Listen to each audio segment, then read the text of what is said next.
38-yil. Ayovsiz qadag'on davr. Dahshatli sinovlar O'zbekiston xalqini ham chetlab o'tmadi. Nafaqat ziyolilar, balki iymonli, oddiy mo'min musulmonlar ham o'g'inga olindi. Masjid va madrasalar vayron qilindi. Shu yili Samarqandda Sanobar va Abdug'ani Karimovlar oilasida o'g'il dunyoga keldi. Ta'qib etilishdan qo'rqmagan ota-ona unga muborak dinimiz nomini anglatuvchi nom Islom deb ism qo'ydilar va bu ular tomonidan sodir etilgan chin ma'nodagi jasorat edi.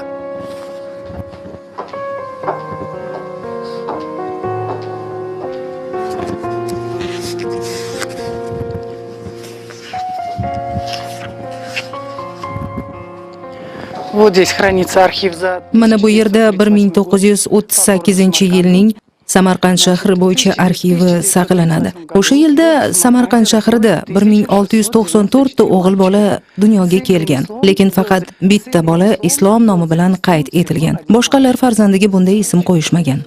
Больше таких имен не было.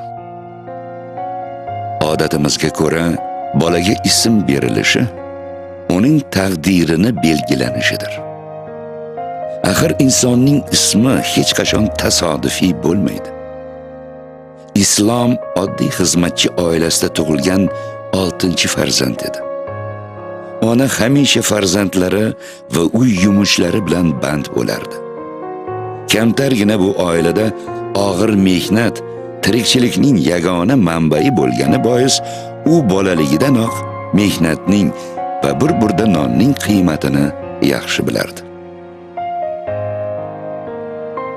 Qo'shqovuz mahallasi ulug'vor obidalar bilan o'ralgan qadim joylardan biri. Ko'p yillar o'tganiga qaramay, bu oilani mahalladoshlar iliq so'zlar bilan eslashadi.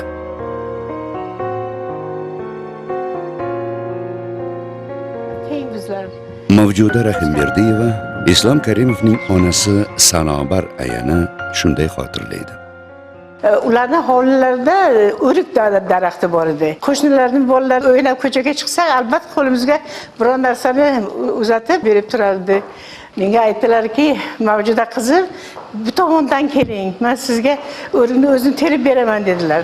Shunchalik u kishi bir ajoyib, bag'ri keng ayol edi. O'sha yillarda hayot haqiqatda og'ir edi. Lekin odamlar zamonning zahridan to'ysa ham bir-birlaridan mehrni darix tutishmagan. Mahallamizning o'rtasida hovuz bor edi. Lekin o'sha yerda bir 20 ta oila yashaydi. Shu oilalar ham hovuzdan suv olish kerak. Aylanib kelsa agar bir 300 metr yo'l bosish kerak. Ularning hovlisidan o'tamangiz agar 25-30 metr joy yuradamiz bo'lib. O'sha bularning eshigi bitta mayda eshik hovuz tomonda qo'yilgan edi. Asosiy darvoza boshqa tomondan. Onalari shunday saxovatli edilarki, shu hovuzdan suv olishga shu eshikni ochib qo'yardilar. Shu narsa farzandlariga ham o'tgan shu saxovat, shu bag'ri kenglik, shu savob ish. Islomning bolaligi urush yillariga to'g'ri keldi. O'smirligi esa urushdan keyingi og'ir davrda o'tdi. Uning sinfdoshi Shamsiddin Sharopov eslaydi. Haqiqatan ham o'sha davr juda ham qiyin bo'lgan. Ikkinchi jahon urushining oxirgi yillari edi. Iqtisodiy tomondan qiyinchiliklar bor edi. Shunga qaramay, biz o'sha sinfdoshlar 21-maktab o'quvchilari shu o'qish bilan band edik. Ko'p millatli maktabda o'qidik. Mana Xudoga shukr, mana bu bizning oilaviy albomimizda ham mana shu suratlar bor. Bizning sinfdoshlarimiz surati bor. Mana bu yerda Islom Karimov, mana bu yerda mana bu yerda Shavkat. Bu hammasi esdalik uchun o'sha paytda 55-yilda suratga olingan.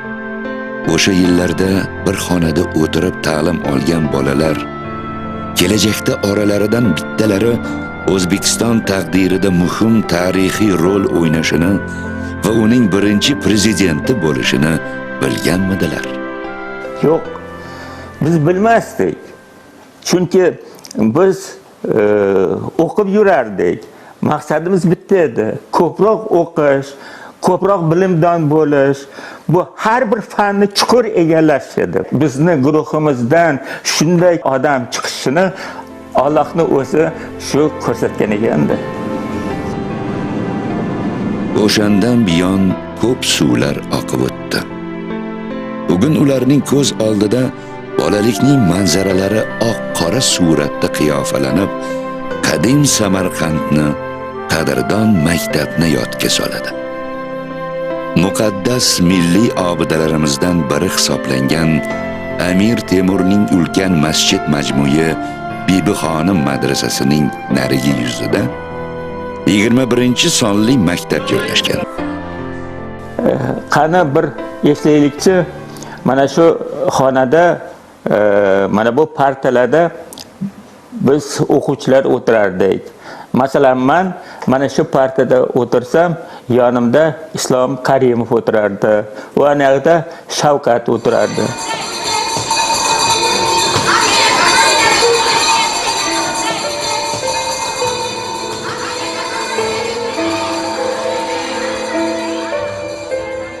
O'quv jarayonida turli voqealar yuz berardi. Bir kuni ona tili darsida ular insho yozishdi. Ishlar topshirilgandan keyin o'qituvchi bahoni e'lon qildi va u Islomga 2 baho qo'yganini ma'lum qildi. Albatta Islom bundan norozi bo'ldi. Nega menga 2 qo'ydingiz deb so'radi va kitobdan ko'chiribsiz degan javob oldi. Yo'q, men ko'chirganim yo'q. Qanday bo'lsa shunday yozganman deya javob berdi u. Shunda o'qituvchi yana yangi mavzuni berib, dars yakuniga qadar yodlab berishi zarurligini aytdi. Dars yakuniga yetdi. Islom berilgan matnni yoddan aytib berdi. O'qituvchi javobini eshitib lol qoldi. U matnni shu qadar to'liq yod olgan ediki, hatto bironta vergul ham qoldirilmagan edi. Shunda o'qituvchi bahoyingiz 5 dedi. Matn kitobdagi hikoya bilan aniq mos keldi. Yorqin xotira, betakror qobiliyat va muhimi qiyinchiliklar oldida cho'chimaslik xarakteri bor edi unda. Eng asosiysi bolaligidanoq o'ziga ishonardi. Bu mahallaning maydoni mana shu yerda o'yin maydoni bor edi. Bizlar yoshlar shu kanikul davrida kelib yig'ilishib, bu mahalla, qo'shni mahalla bolalari yig'ilishib to'p o'ynash, yo boshqa o'sha vaqtda bo'ladigan o'yinlarni tashkil qilib o'ynashni juda sevar edik. Sho'xlik ham qilardik, o'yin ham qilardik, daraxtga chiqamizmi. Islom o'zining epchilligini, kuchi borligini ko'rsatardi. U bizdan yuqori balandroqqa chiqishga harakat qilardi. Bizdan epchil edi. Bizdan bir qadam olg'a yurardi. U ideal bo'lamidi? Balki bunday emasdir. Lekin undagi adolat hissi kuchsizlarni himoya qilishga, hamisha to'g'ri so'zlashga va qiyinchiliklardan qo'rqmaslikka majbur qilardi. Balki o'shandayoq uning yuragi kuch adolatda ekanini his etgan bo'lsa, ajabmas. Kim kuchsiz bo'lsa, kim muhtoj bo'lsa, kimga himoya kerak bo'lsa, o'sha paytlarda Islom birinchi bo'lib shularni himoya qilishga, shularga yordam berishga tayyor edi. Aslida cho'qqi sari 10 ta yo'l bo'lmaydi. Unga chiqish uchun iroda kuchini tarbiyalash kerak. Lojuvard gumbazlarga tikilgan o'spirin Islom ularda uzoq o'tmish manzaralarini ko'rgandek bo'lardi. Sevimli tarix o'qituvchisining ta'sirli hikoyalari uni doim o'ziga rom etardi. Balki o'shanda o'tmishsiz kelajak bo'lmasligini tushunib yetgandir. Lekin vaqt bir joyda turmaydi. U maktabni tamomladi, oltin medal bilan. Balki uning bulut ortida uchayotgan qudratli mashinalarga intilishi ham tasodif emasdir. Ammo nimadan boshlash kerak? O'z qo'li bilan yaratgan modelidanmi? ko'p yillar o'tib, uning samolyot yaratish orzusi ushaladigan bo'ldi.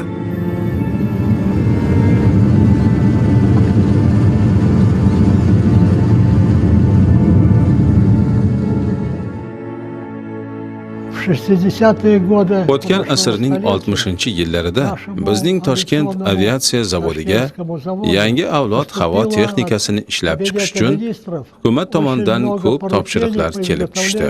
Shu munosabat bilan zavodga yosh mutaxassislar zarur edi.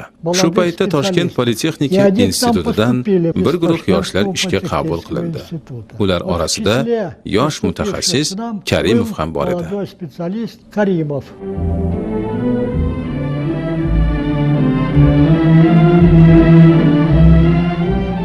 O'quv yillari ortda qoldi. Dastlab O'rta Osiyo Politexnika instituti, keyin esa Toshkent Xalq xo'jaligi institutida ta'lim oldi.